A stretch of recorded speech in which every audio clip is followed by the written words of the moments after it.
Want to achieve network marketing success? Then you're in the right company. Hello, and welcome to Leave Nothing to Chance, hosted by networking marketing giant, John Solleder. Learn everything you need to know about the network marketing space from somebody who's actually done it. Join us every week for front row seats as we feature some of the finest and most successful personalities in network marketing. Leave nothing to chance. Join us now. Wow. Well, today is going to be an exciting day. Interviewing a guy who's become a good friend of mine, a mentor in some of my non-network marketing activities, as well as my network marketing activities. And that's my good friend who's now living in beautiful, and I hope cool, compared to where I am, where it's 105, Nova Scotia. So how are you, Bob? I'm good, sir. It's a bit cool here today, but I'll let you go with that one. Oh, come on. You got to tell. Give me the U.S. temperature. What would it be? Oh, probably around 60s, low 60s. I'm jealous. Well, of course, now I'm jumping. I've got my cooling tank to do my Wim Hof training that I'm doing. So I was in there this morning, and it was 41 degrees in my water. So little cold, but I got it out and it's 105. So I don't know what I'm doing, but anyway. Hey, Bob, SportExcel, your company, you're working with a tremendous amount of world-class performers, a lot of which happen to be athletes, Olympic athletes, high-level athletes, but also I know CEOs. I know you've done some work with myself and some of my team in my particular business. But so let's start there. What makes you uniquely qualified to discuss high performance? Well, it's been a long journey that I've been on, starting out as a high performance athlete myself, playing hockey in Canada, of course. But it was a journey that was fraught with just frustration because I knew how good I was, but could I produce that on demand? No.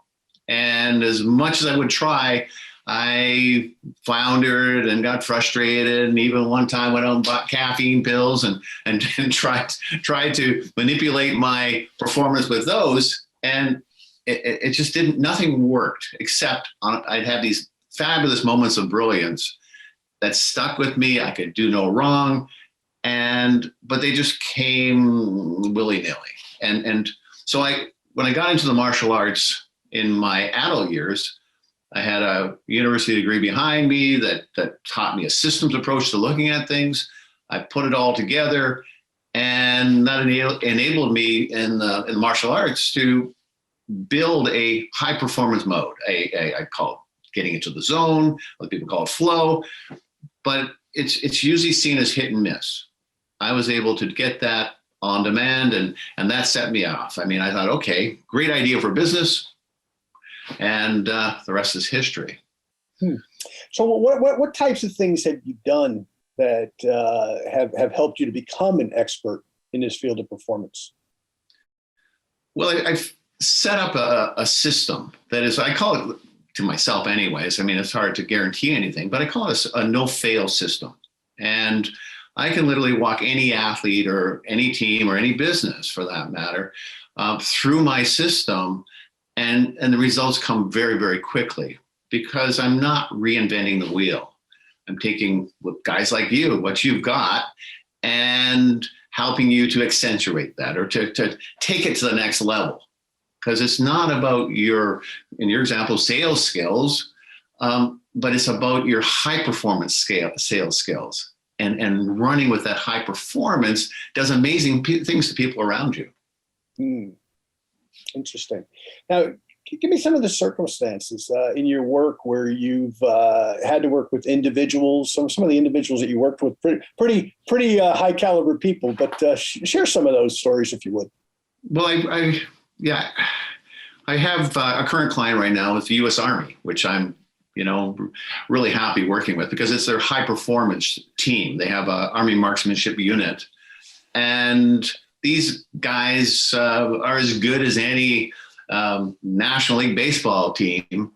They just don't get paid as much, but they get compensated quite nicely for what they do in terms of their high performance. And when you're working with high performers, they split hairs. I mean, it's remarkable the way they look at the world differently than somebody else. And as I like to say, a high performer like that, they're kind of never satisfied. It's kind of one of my things that all athletes have to be perfectionists. And they're not really satisfied when they win and when they lose, because they're always trying to change something and get better at their game. The rest of the world goes, hey, man, that team did really, really well. And like certain teams we know of, they're still celebrating 50 years on. Nothing's happened in between. Whereas the players, next day, they got to get up and figure out what they're going to do next season.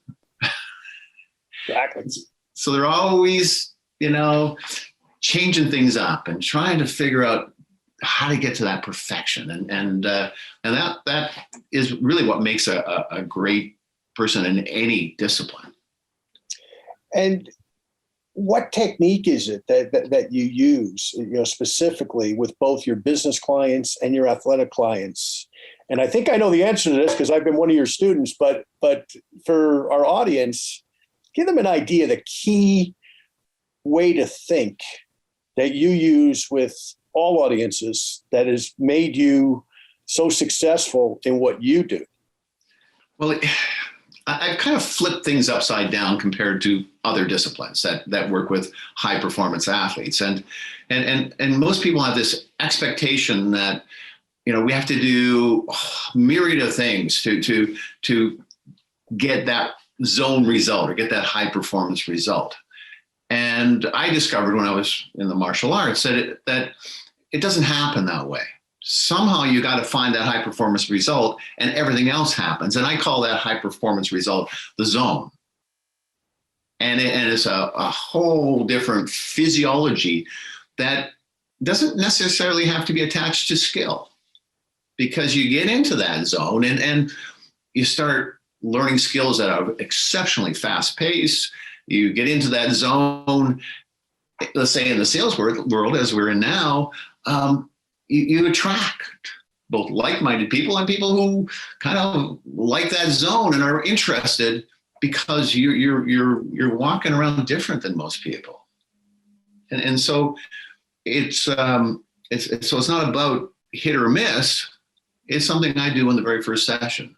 I have people think of their fabulous moments of brilliance, and everybody has them. They might be anywhere from 2 seconds to a whole game or a whole business day. But as soon as you tap into that, and they understand how to tap into that, then the whole equation changes. It is light up, and in that process, light up the room. And it's a much more fun experience. They start to understand how to use that in leadership, how to use that in sales, and standing back and looking at marketing and understanding what your clients are thinking about you by just stepping in their shoes. So it's a whole different ball game for most people. Well, we could probably talk about the zone for the whole interview, but I know in my own case that one of the things that you helped me to do was to get myself back in the zone after being in a particular business with a particular company for over 2 decades, where I needed new business, because not that the old business is fine, it treats me very well financially, but I was getting a little bored with it, to be honest with you. And you hit me up with, John, you got to get yourself back in that zone that built that business in the first place. And we did that over the last 4, 5, 6 months working together. And I can tell you, to my network marketing friends, this stuff works, bottom line.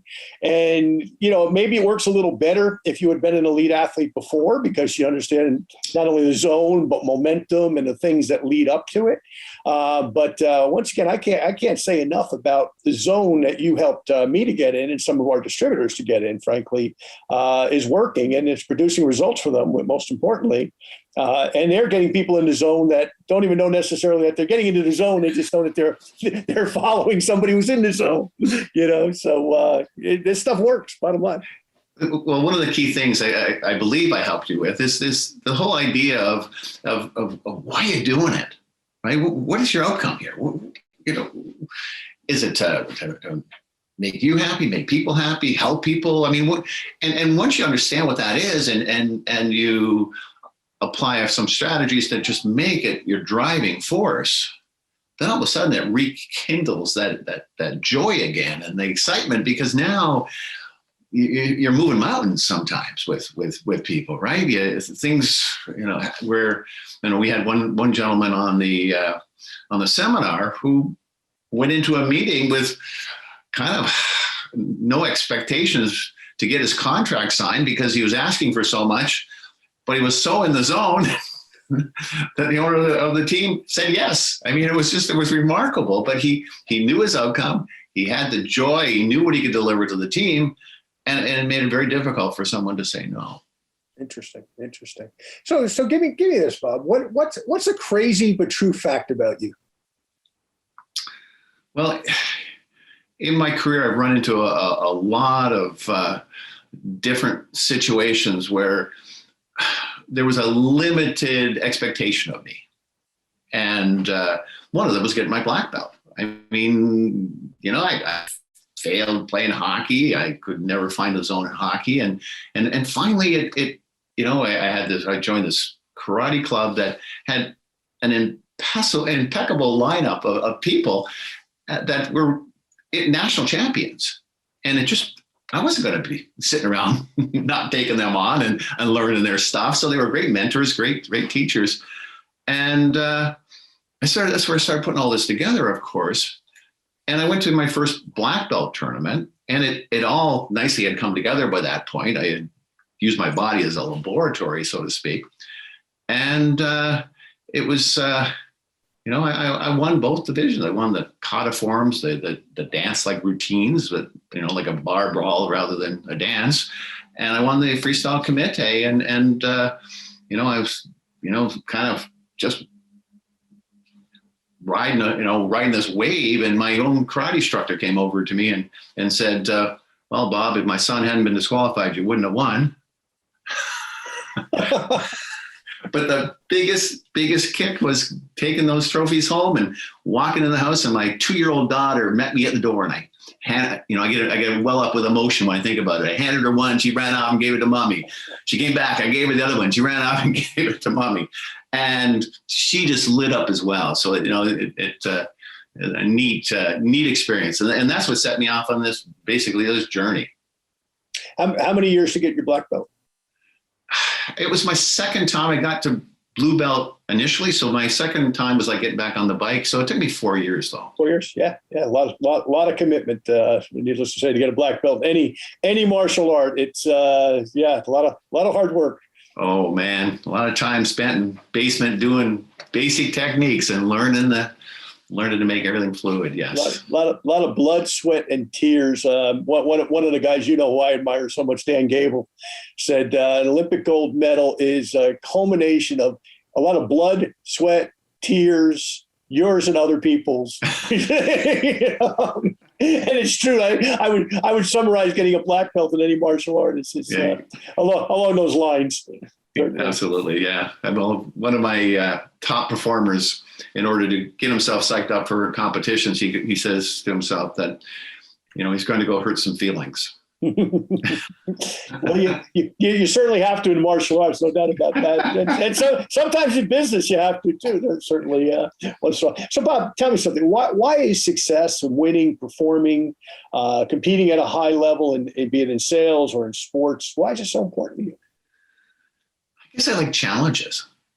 I mean, all my life it's been about, finding those challenges and accepting them and tackling them. I mean, and I was reading something recently. It was about, helping people to leave their comfort zone and get into some discomfort and take on new challenges. And I just thought, that's the wrong metaphor. Because individuals like yourself, myself, when we take on sporting challenges or business challenges, it's not uncomfortable. It's actually it's exciting. It gets the juices going, and you're going into areas that, maybe you're a little incompetent, right? There's the Peter principle, you rise to the level of your incompetence. But when you get there, you go, aha, I'm frustrated, but I'm going to break through.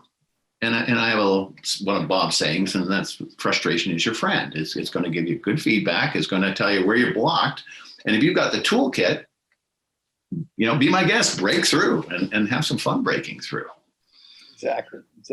So let me ask you this: what one piece of advice to our audience? And keep in mind, most of the people, not all, majority of the people are in network marketing. They're self-employed. Some of them part-time, some of them full-time, some of them old dogs like yours truly. Some of them people who, new to the industry, just kind of, getting up and certainly coming out of this, pandemic situation. A lot of people are getting involved in network marketing for the first time that maybe even wouldn't have previously. They may not have even considered it, but all of a sudden it's like, well, I better do something as that plan B. What kind of advice can you give those people?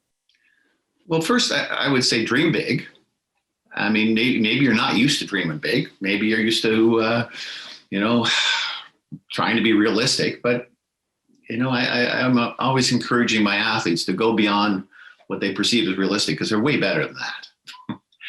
So that would be the first thing. But, the second is really you're going to run into some pretty big challenges as you go through, and you're going to get, like I said, frustrated and maybe get a bit angry and ready to quit. And we've all been there if you've been in any kind of sport or business. And it really is, it's got to be about taking what happens as simply feedback, as simply, areas that you can conquer, challenges, and work them back into what you're doing. And as long as you have a lousy meeting, for example, and you leave it and you try to park it like some people tell you to do, it's not going to work. It's going to come back to bite you in the next meeting. So I say analyze it to death, learn how to learn the strategies that allow you to step back and see those situations and apply the zone to them, apply perspective to them, and then go dive back in and put yourself in those situations where you challenge yourself again. And I think that's great advice because,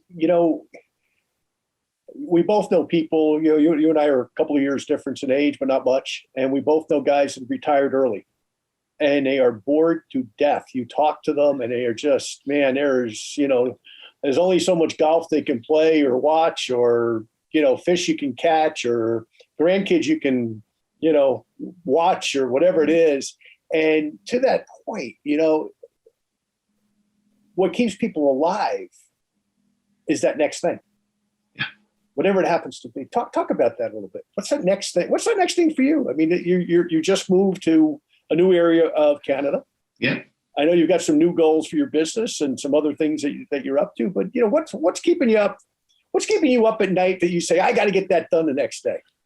Well, right now I'm working on my business book, and that's and I have been, and COVID pushed me a little bit more than I was prepared to go, but pushed me more into business. And I love it. I mean, working with CEOs, working with staff, it's really exciting because and I don't think it's surprising to anyone that knows the zone and knows the impact on staff and on customers. But profitability comes really quickly when you apply that, change the culture of an organization and apply the zone to an organization. So I mean, I'm working with some CEOs now, and what I'll say to them is, okay, I'm going to give you 6 months, but then I'm going to have you send me some photos of your staff or sometimes your athletes, and I'll be able to tell by then them the impact you've had on your organization.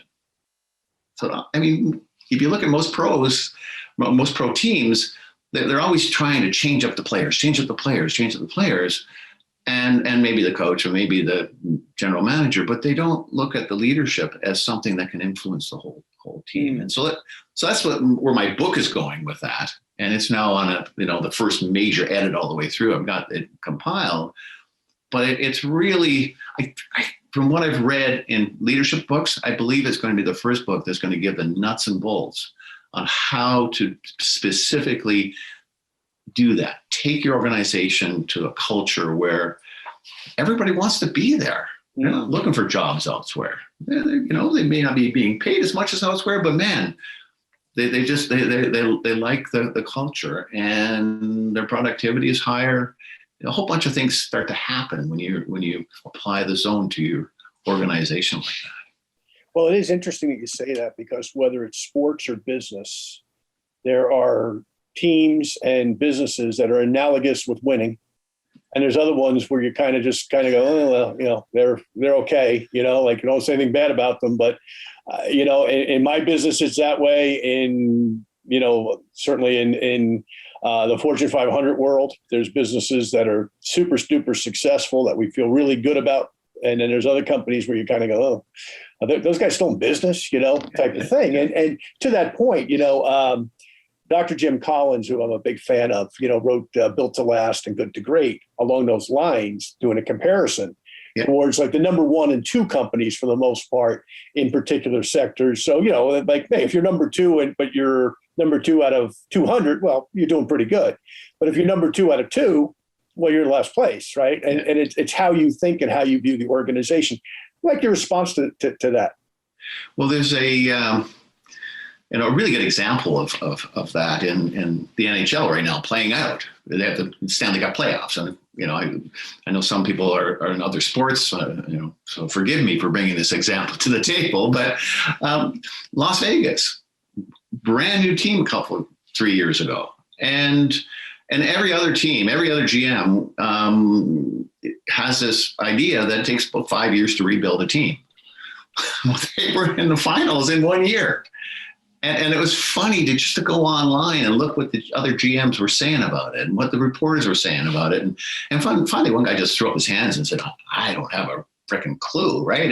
I have no idea how these guys did this, right? It's pure speculation. Well, I know what they did. I can see it in the leadership of every member of their organization. And it just, when you have that kind of leadership, it makes it easy for good professionals to do their job, whatever the business is. Well, here's another perfect example, right? There was a quarterback that moved from New England down to Tampa last year. Exactly. And it took him a little bit to get his footing and his bearings. But once he did, they won another Super Bowl, which nobody saw coming, especially that team had been mediocre for many years, right? And me included, I was like, well, how's that going to turn out? I mean, I get, moving to Florida, he's going to save some tax dollars, but what's he thinking, But slowly but surely, and to your point, I'd love your response on this, Bob, because culture builds people who want to work within that good culture versus maybe other cultures that aren't so good, because slowly but surely, so many other top performers said, hey, I'm a free agent. I'm going to Tampa, right? Including one of his former teammates. But I love your thoughts on that. Well, there's one coach, and I for the life of me, I can't find this quote again. And if someone can send it to me, that'd be really great. But it was a coach. He said, well, my guys weren't good enough to win a national championship. They just didn't know it.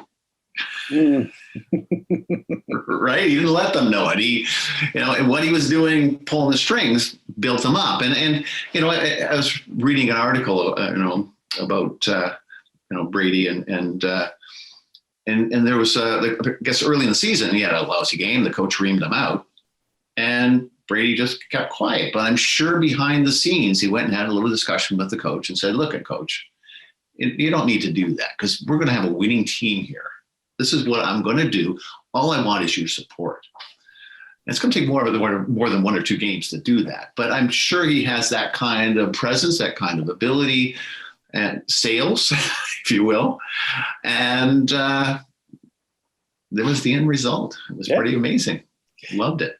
So let me ask you on this question. When this interview airs sometime late July, early August, we'll be right in the midst of the Tokyo Olympics. Hopefully they're going to happen.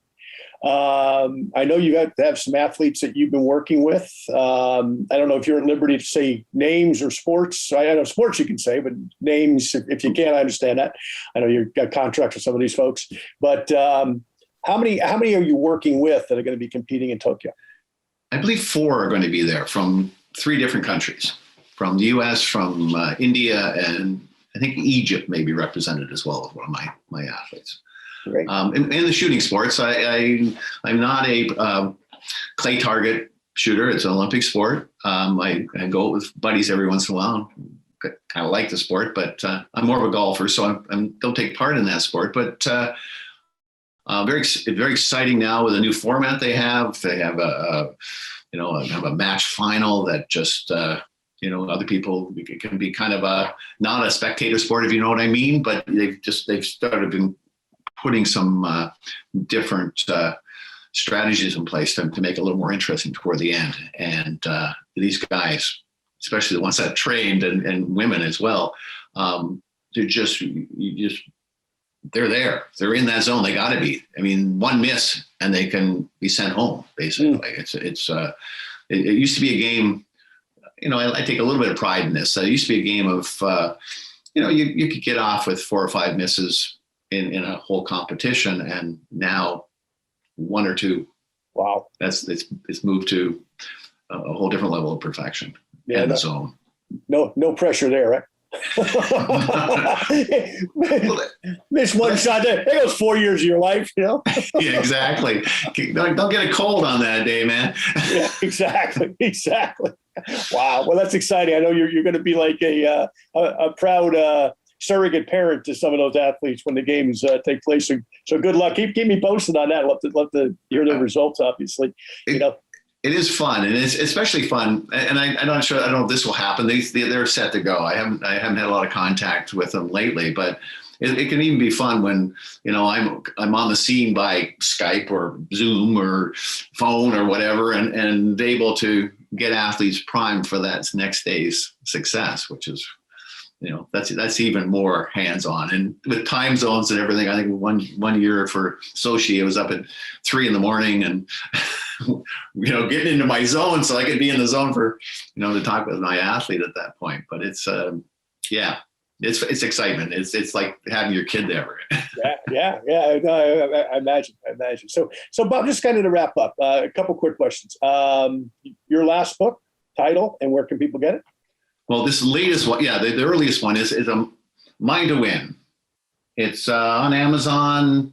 It's ebook format. It's also in paperback.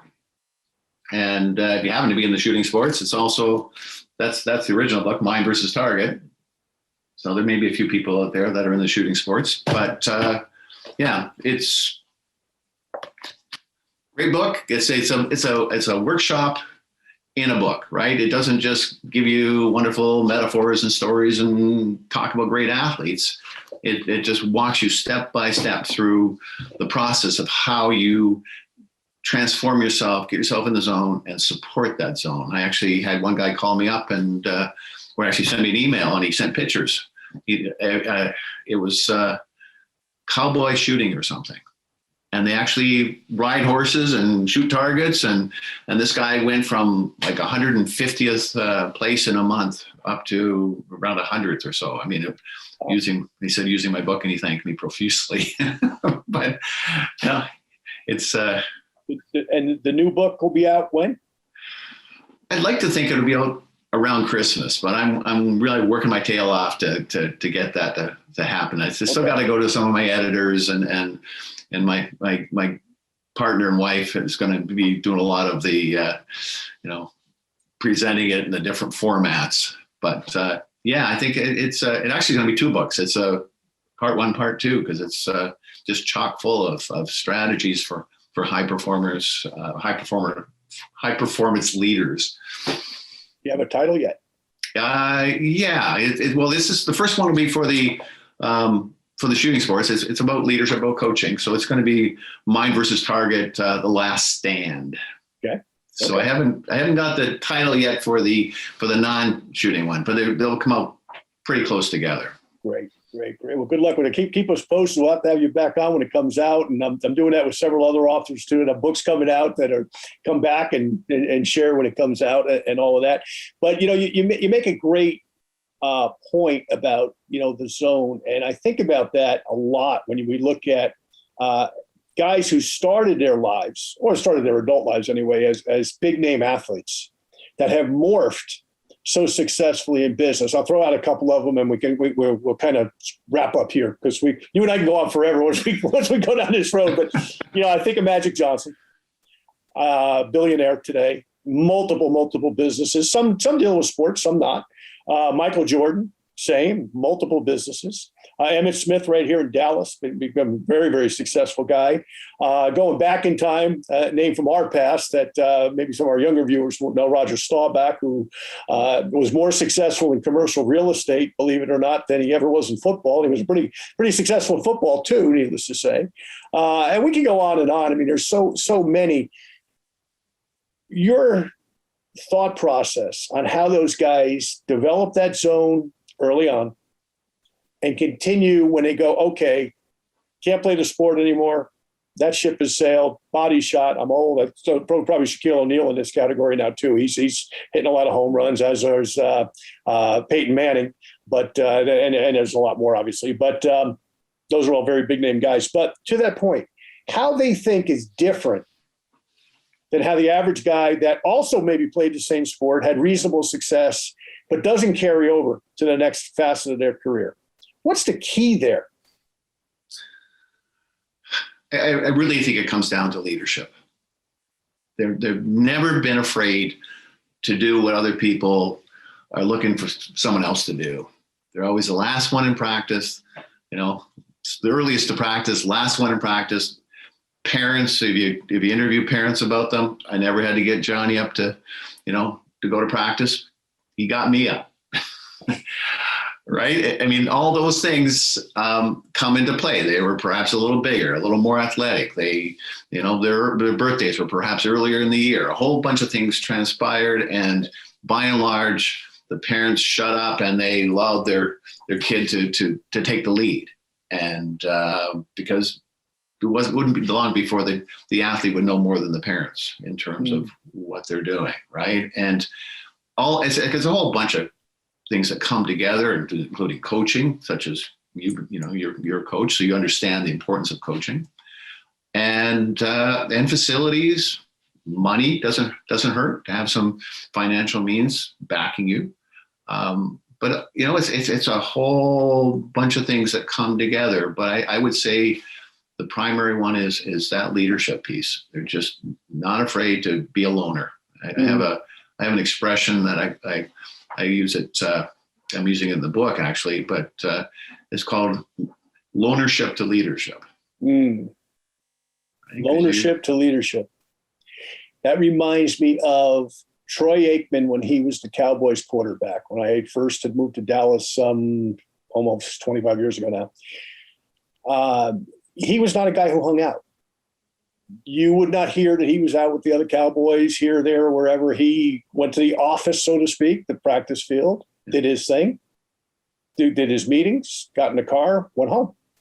And you never heard of him hanging out. And I'm going to guess to some degree Brady's probably the same way, and some of the others, maybe Gretzky was, and maybe Jordan was, where they're not one of the boys. They're above the boys, so to speak. Not in a nasty way. But to your point, they're leaders. They don't want to get caught up in all the minutia of all the others, what's going on. It's business to them. Yeah. It's in any kind of leadership, you get promoted to your level of ability to lead. And what stops a lot of people is they don't want to leave that level they're at.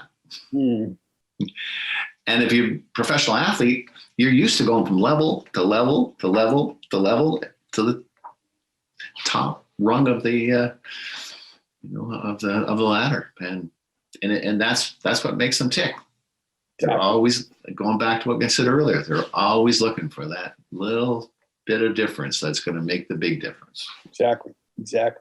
Well, Bob, this has been a privilege as always, a lot of fun as always. If people want to reach you for your services, be it for sports, maybe for one of their kids, or for business, how to get a hold of you?